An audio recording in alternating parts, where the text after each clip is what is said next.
Un élu de Dieu est une personne qui s'est choisie d'avance pour la faire participer à son projet éternel de salut de l'humanité. À ce titre, chaque élu de Dieu est appelé à accomplir une mission spécifique qui s'inscrit dans le cadre du plan éternel de Dieu et qui a pour but d'améliorer les conditions de l'homme.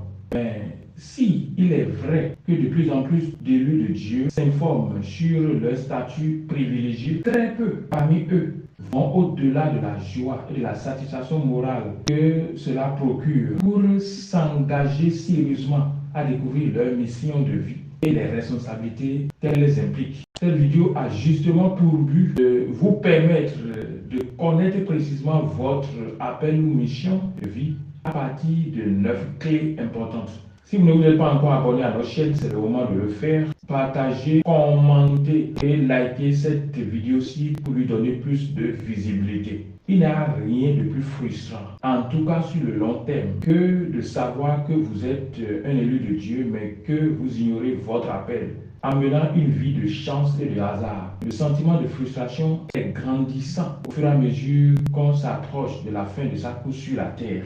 Quelles sont les 9 clés qui peuvent vous permettre de connaître précisément votre appel ou mission de vie? La première clé, c'est bien évidemment la prophétie personnelle. La prophétie est une révélation que Dieu donne sur une personne, un groupe de personnes ou une chose pour l'avenir. C'est toute forme de révélation que Dieu vous donne au sujet de l'avenir. Si Dieu veut faire quelque chose d'extraordinaire dans votre vie, il va vous le révéler à coup sûr. Il peut le faire par un rêve, une vision, ou alors une prophétie qu'une autre personne vous donne, ou toute forme de révélation venant de lui. La Bible dit dans Amos 3, verset 7, que car Dieu, l'Éternel, ne fait rien sans révéler le secret à ses serviteurs. Donc, Dieu va vous révéler toujours ce qu'il veut faire de votre vie. Ça veut dire quoi? Ça veut dire que de prendre garde à vous et voir si dans le passé, il n'y a pas de révélation qui indique déjà le type d'avenir que vous aurez, mais que vous avez ignoré.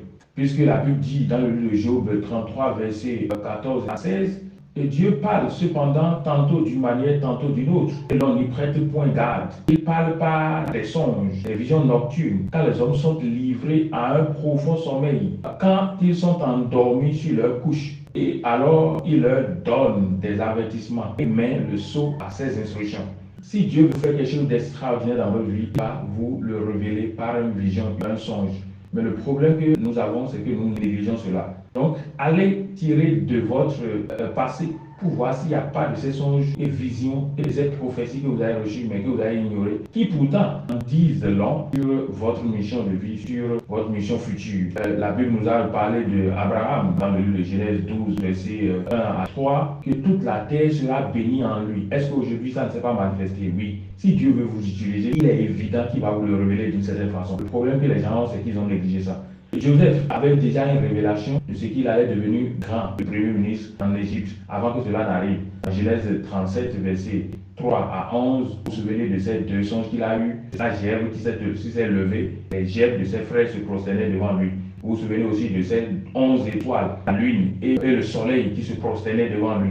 Dieu ne peut pas faire quelque chose d'extraordinaire dans votre vie sans vous le révéler. Vous connaissez l'histoire de Jésus-Christ, il y a plusieurs prophéties sur Jésus. Ce que nous savons de Jésus aujourd'hui n'a rien de surprenant dans la mesure où cela avait été annoncé à plusieurs reprises. De la même manière, quand vous prenez le cas de Paul, Dieu lui avait révélé qu'il allait être envoyé aux païens, au roi. Dieu ne fera rien sans vous révéler cela. Donc, fouillez dans votre histoire et demandez-vous si entre-temps vous n'avez pas certaines révélations qui indiquent déjà le type de mission que vous devez accomplir dans l'avenir. La deuxième clé, c'est le potentiel. Le potentiel peut être défini comme l'ensemble des capacités innées et dormantes en un homme qui restent à être développées et à être affinées pour une pleine utilisation. Donc, ce sont là les aptitudes que vous avez naturellement, que vous devez développer et qui deviendront alors les dons qui vont vous ouvrir les portes de votre destinée. Si vous le voulez bien, le potentiel qui est en vous indique le type d'avenir que vous devez avoir, le type de mission que vous avez. Les potentiels ne sont pas les mêmes. Les gens ont des potentiels en fonction, bien évidemment, de leur mission de vie. Lorsque vous voyez, par exemple, un enfant qui a plus d'aptitude dans les choses techniques, quand votre télé tombe en panne, c'est lui qui s'en occupe.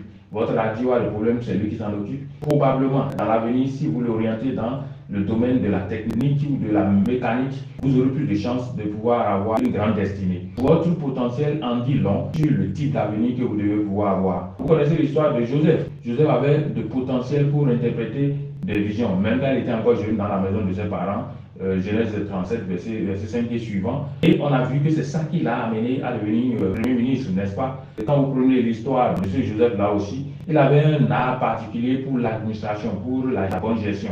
Et il a montré dans la maison de Potiphar, vous aurez constaté que c'est ça qu'il a pu parfaire. Et il est devenu Premier ministre avec une très bonne gestion des ressources du Pharaon. Vous avez vu, au niveau mondial, les gens venaient de toutes parts. Il avait l'art de gérer. Mais ça, c'était déjà manifesté en lui dans la maison de Potiphar. Lorsque vous prenez David, il avait un potentiel pour le leadership. Il avait cet art-là à lui seul d'aller dans le champ pour faire paître ses animaux. Vous imaginez un adolescent qui va dans le champ tout seul pour paître les animaux. Il avait l'art de diriger. La conduite donc des brebis fait penser bien évidemment au leadership.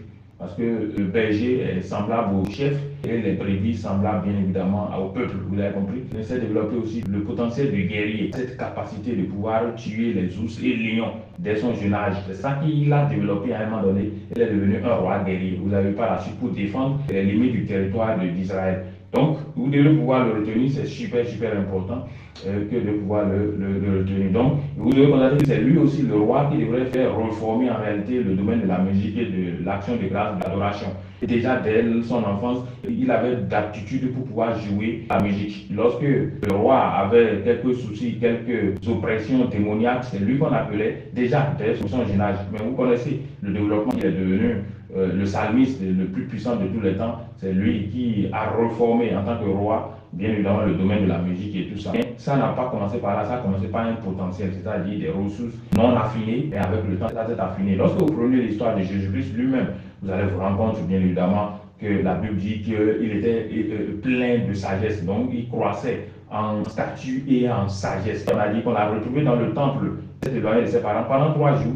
Et on l'a vu dans le temple en train de discuter avec les savants, les anciens et autres. Et la Bible dit que les gens étaient frappés par sa sagesse. Déjà dès le jeune âge, à 12 ans. Et quand vous voyez les paraboles de Jésus, vous avez vu la même sagesse. Mais le potentiel était resté. Donc si vous regardez vos enfants, a priori, ce qu'ils doivent devenir, vous pouvez le soupçonner. Rien qu'en regardant leur potentiel se développer sous vos yeux. Vous avez compris ça, c'est des choses qu'il faut prendre en compte. La troisième clé, c'est votre passion.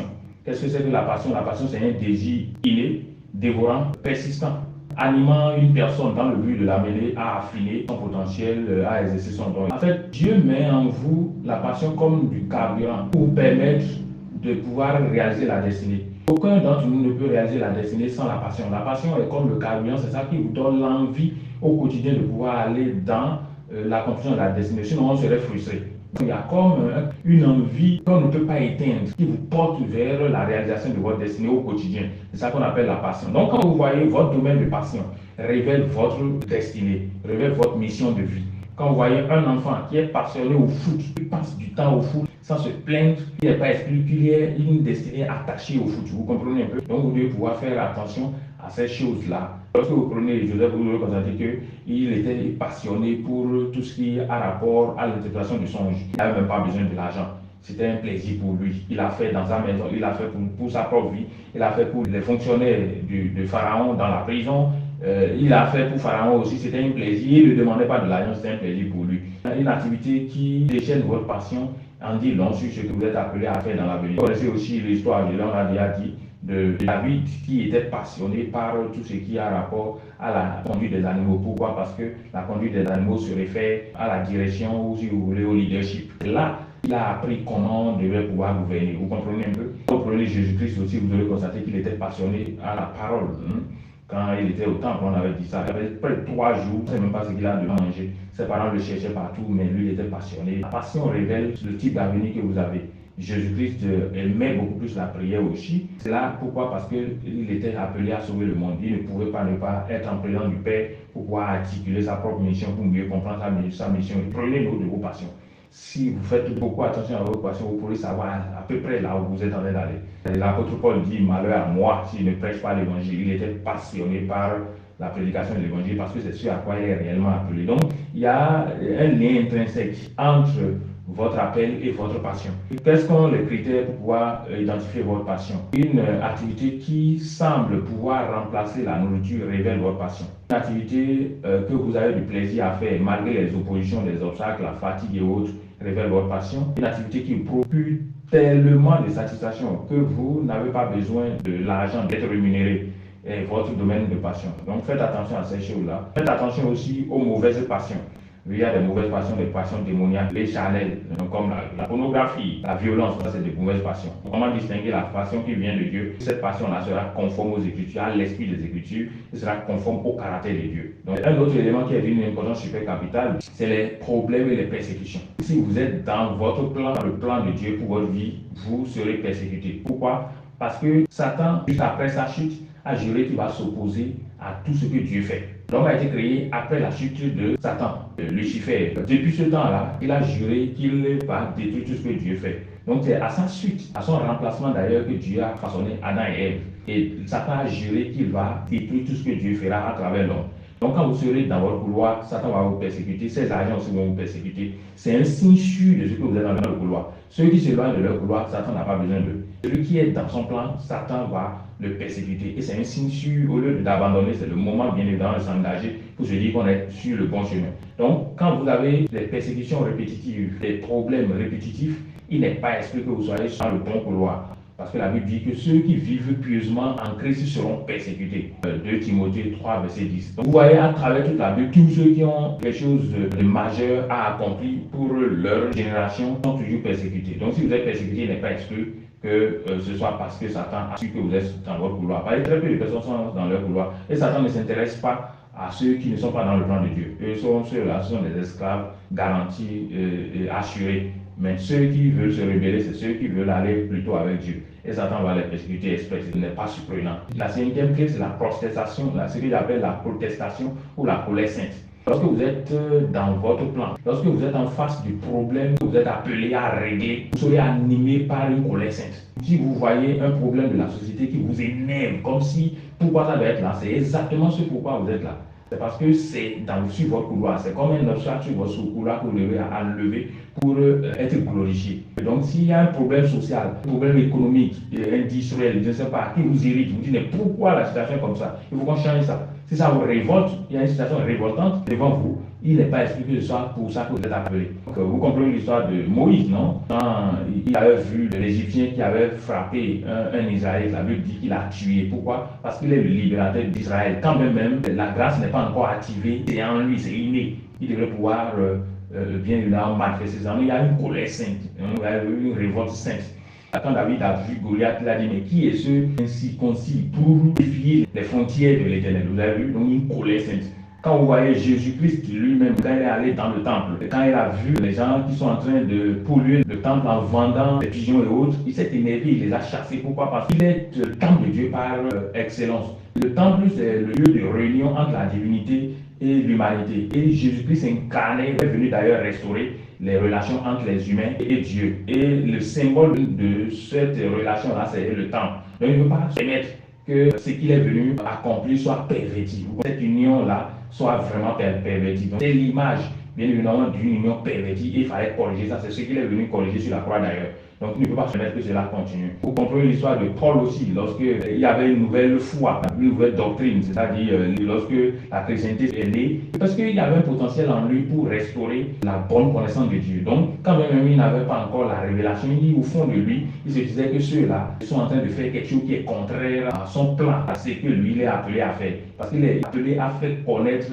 Christ, à faire connaître Dieu aux païens et autres. Donc, il ne pouvait que ressentir une colère. Et c'est ça qui a fait qu'il a dû participer même à la mort d'Étienne. La clé numéro 6, c'est la paix intérieure et la joie. Lorsque vous êtes vraiment dans votre plan, il y a une joie incomparable qui vous anime.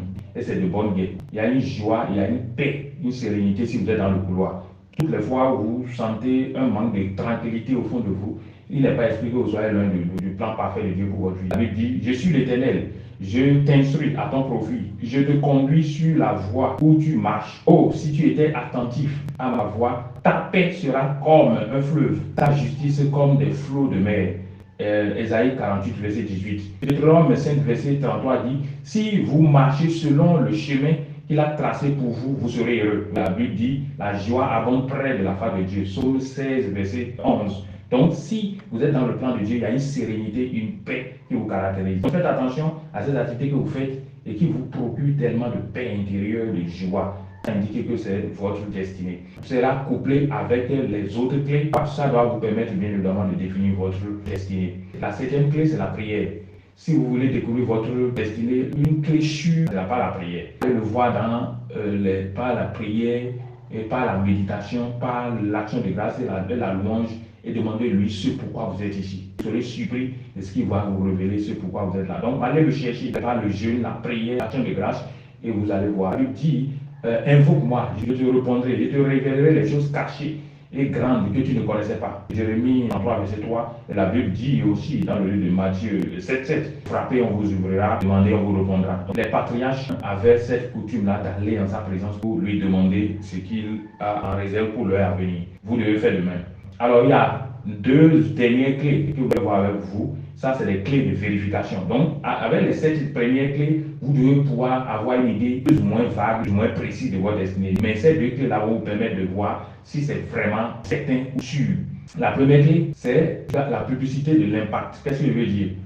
Si ce que vous appelez votre destinée est vraiment votre destinée, il doit avoir une certaine publicité, c'est-à-dire un impact public, un avantage pour tout le monde. Ce que vous appelez votre destinée doit profiter aux autres. Si ça ne profite pas aux autres, ce n'est pas dans le caractère de Dieu. Parce que Dieu a créé la terre avec le principe de l'altruisme, c'est-à-dire l'intérêt pour les autres. La Bible dit que si l'Éternel s'était renfermé sur lui-même, toute chair périrait en même temps et l'homme retournerait dans la poussière. Donc, le motif avec lequel Dieu a créé, c'était l'altruisme, d'être utile, juste, c'est le désintéressement. Donc, si ce que vous êtes en train d'appeler votre vision, votre destinée, votre appel est vraiment de Dieu, ça va avoir pour but de changer la vie des autres sans intérêt. Donc, si Dieu a créé l'humanité sans intérêt, sans attendre un intérêt particulier en retour, de la même manière, votre vision là doit pouvoir s'inscrire dans le sens, bien évidemment, d'aider les autres.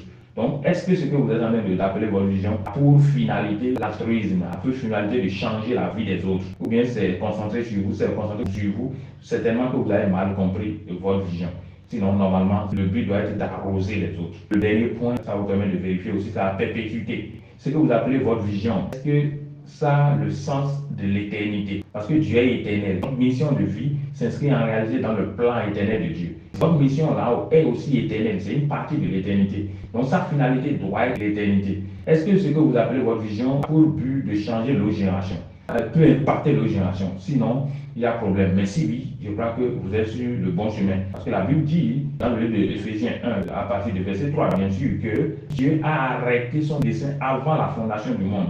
Et que cela est mis en exécution par nous, au temps fixé et accompli. Il y a 1 Pierre 1, verset 20 à 21 aussi qui dit quelque chose de ce genre. Nous sommes à l'échelle que vous devez pouvoir retenir tout simple. Nous avons 9 clés qui doivent vous permettre de savoir le type de destinée que vous avez. Je tiens aussi à dire ceci, pour pouvoir tirer le plus grand profit de cet enseignement-ci, je vous recommande vivement de pouvoir faire un tableau à 4 colonnes. Première colonne, de la gauche vers la droite, vous avez le numéro d'ordre. Deuxième colonne, la clé concernée. Troisième colonne, l'application personnelle. Quatrième colonne, observation. Au niveau de numéro d'ordre, vous mettez par exemple pour la prophétie, 1. Clé concernée, vous mettez bien évidemment la prophétie. Et application personnelle, vous allez peut-être faire le point de toutes les prophéties que vous avez reçues. Vous allez faire de même pour chaque clé. Et à l'issue, maintenant, vous allez tirer une conclusion. Tirer une conclusion en formulant votre mission de vie en une seule phrase. Est-ce que vous m'avez compris? Vous formulez votre mission de vie en une seule phrase, tirant la conclusion. Ça, ce serait alors votre boussole. Donc, tout ce que vous allez faire dans la vie doit pouvoir s'inspirer de cette seule phrase-là. Et je vous dis, vous allez voir comment votre vie aura de cohérence et tout autour de vous va changer. Et vous n'allez pas perdre du temps ni de l'argent, vous n'allez pas gaspiller de l'énergie. Vous serez concentré sur l'essentiel. Vous êtes donc bénis. Éternel Dieu, je prie pour tes enfants. Je demande la grâce à chacun d'eux, oui, de pouvoir découvrir sa destinée. C'est pourquoi il est ici. Au nom de Jésus-Christ, qu'aucun d'eux, oui, ne passe à côté de cette raison principale pour laquelle il est ici. Au nom puissant de Jésus-Christ, donne-leur d'accomplir leur destinée. Donne-leur d'accomplir leur mission de vie. Au nom puissant de Jésus. Au nom de Jésus, nous prions. Amen.